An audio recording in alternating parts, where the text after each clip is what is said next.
Okay, so hi everyone. My name is Epifania, and the APA a couple of years ago came out with this quote, which is really close to my heart. It's treat it, don't repeat it, break free from OCD. What is OCD?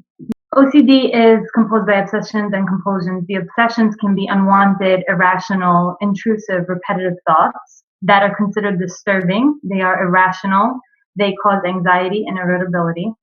The compulsions are rituals or behaviors that the person has to do in order to alleviate the feelings of discomfort.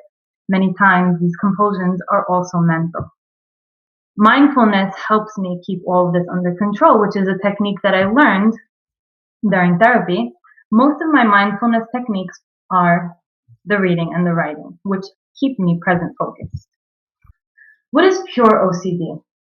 Pure OCD stands for purely obsessional OCD. Pure is a misnomer, which means that people that have pure OCD, ROCD and mental rituals. Particular, what is ROCD? It's focused on the obsession. What if I don't really love my partner? What if he or she is not the one?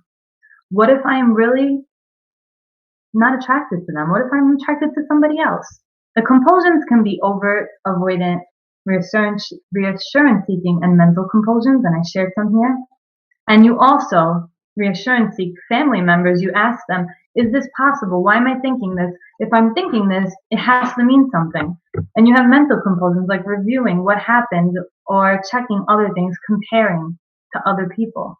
The major components of CBT are the cognitive distortions. This is a list of some cognitive distortions. For example, we have all or nothing thinking, like you look at things in absolute, black and white.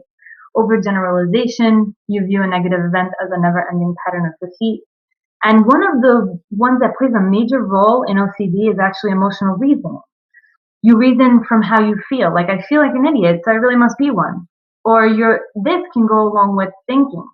Thinking, if I think in a certain way, this must mean something.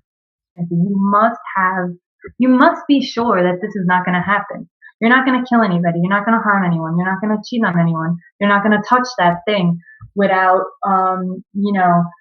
making something explode. I'm not going to leave that stove on.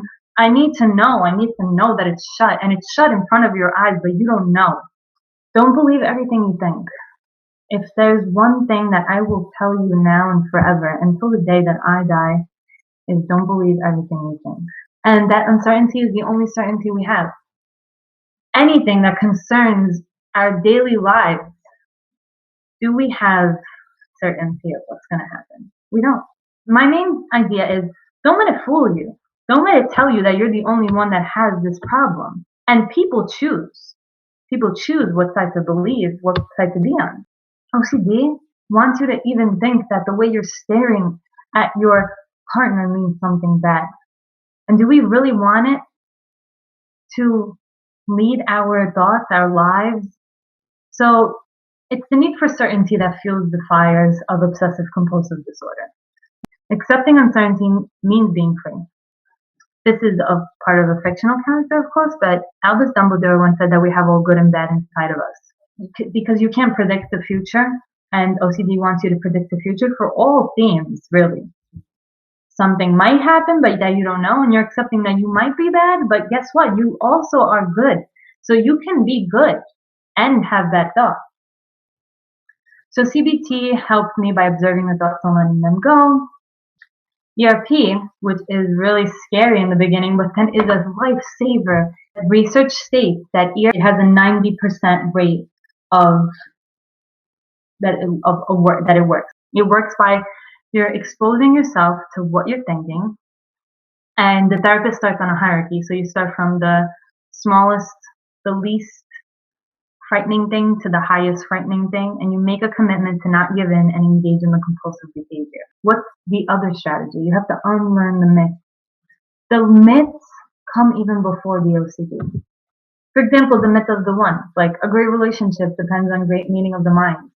No, you don't always have to be 100% the same. If you were 100% the same, you would get bored after a while. And a great romance also. In the beginning stage, you feel greatly romantic, but after a while, no, you're committed. And Romance is something that you have to work on. Romance is something that you have to spark. But it's not something that just comes after 3, 4, 5 years and you just want to feel butterflies all the time. It doesn't work like that rationally. And sexual orientation, that's for example, like finding people of the same sex attractive means you're gay. Accepting gay people means you're gay. Being mindful. Being mindful is not different from being cognizant, but it's like you are, instead of challenging, you're accepting your feelings, your sensations, you're being a human. This is what I really want for you guys. So if you're mild sufferers of OCD who cannot afford therapy immediately, please join support groups. Buy OCD workbooks from OCDLA and New Harbinger. Any workbook really is good. Write down your mental rituals, notice your triggers, note everything. Use a CBT reference list. Use an exposure guide. Expose slowly, but please expose, not expose. Sorry. Save money or try therapy and network. And if things get worse, there are specialists that can reduce your fee.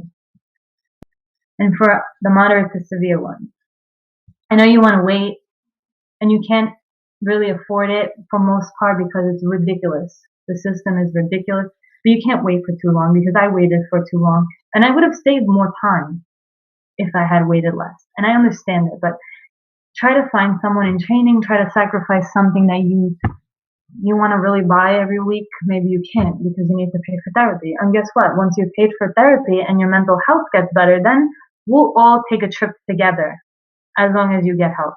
Write everything down, practice CBT, be mindful, expose, and remember that practice makes perfect.